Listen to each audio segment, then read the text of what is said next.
édition. Groupe Mayo et Groupe Torino.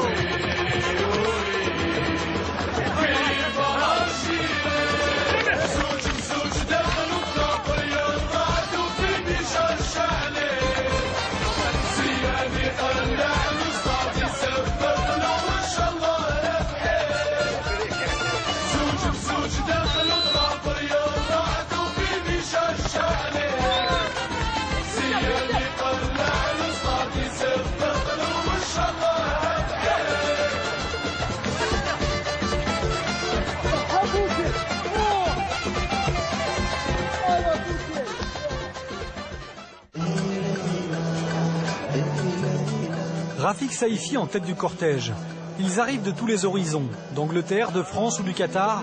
22 joueurs en mission pour tout un peuple pour renvoyer 24 ans après l'Algérie en Coupe du Monde. Quand tu arrives à l'aéroport, tu as un accueil comme ça. Hommes, femmes, garçons, des vieux, des vieilles, qui crient pour toi. Ça me donne la chair du pouce. Après, quand tu arrives comme ça, tu te dis franchement, je suis obligé de me défendre pour mon pays sur le terrain. Je donne le maximum. Une semaine pour préparer le match face au Rwanda, mais quelques minutes seulement à Saïfi pour prendre le pouls du quartier où il est né. Je suis très fier et très content. Alhamdoulilah. Toute l'Algérie là.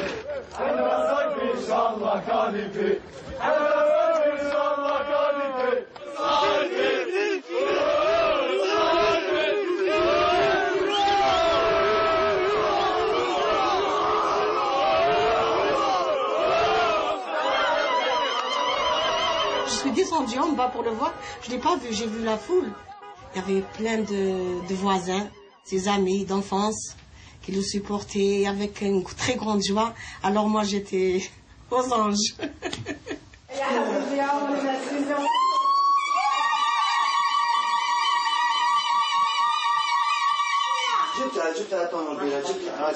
On ressent un truc où on ne peut pas l'expliquer. C'est plus fort que nous.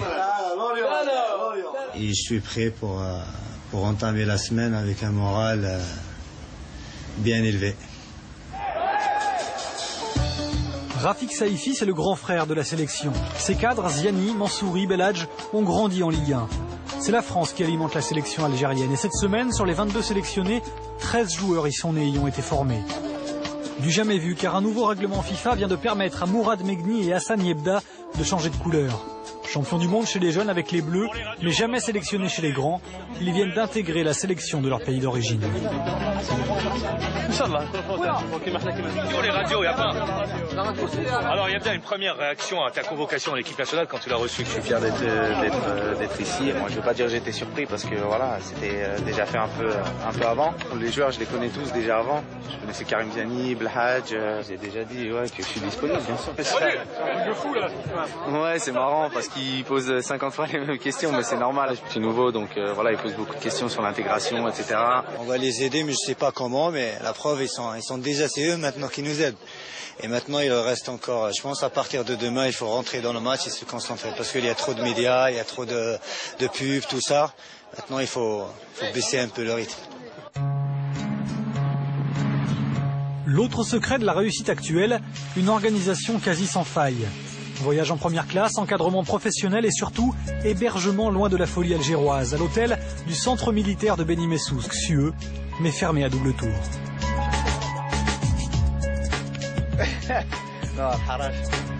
On a Beni Messous, il fait chaud, la vie est belle, tranquille.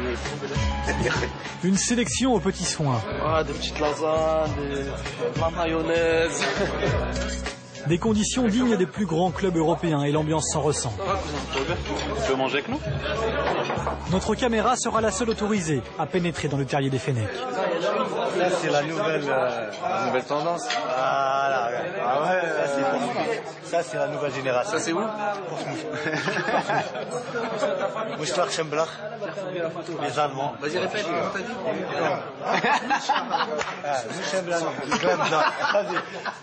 Redis-le. Mönchengladbach. Ah, tout doucement, non, redis-le vite. Toi, dis-le. Voilà, tu vois. Voilà, c'est ça. Les Algériens d'Europe, les immigrés comme on dit au pays, et les gars du bled, aujourd'hui tout le monde se mélange. Une intégration enfin réussie amène les bons résultats, Je t'aime, maman. car tout le monde y trouve son compte.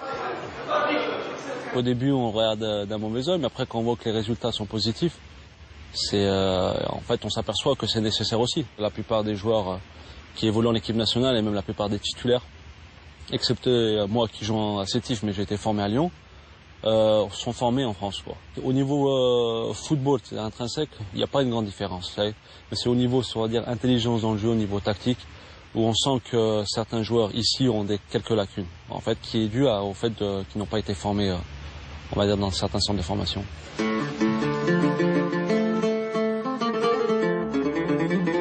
Mais si tout cela fonctionne, si les jeunes Français sont là, c'est grâce à un homme de réseau. Mohamed Raouraoua, revenu de la FIFA en mars dernier pour reprendre la tête de la fédération, avec la certitude que l'Algérie peut à nouveau être ambitieuse.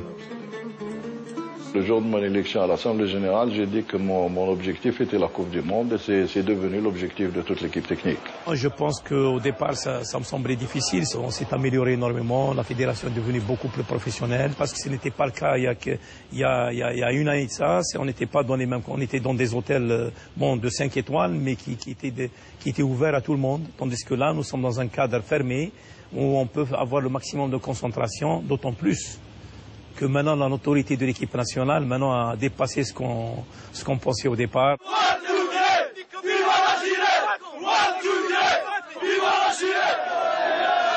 Alger, jeudi matin, les places sont en vente. Enfin, à 4 jours du match, premier signe perceptible de l'impatience de tout un peuple.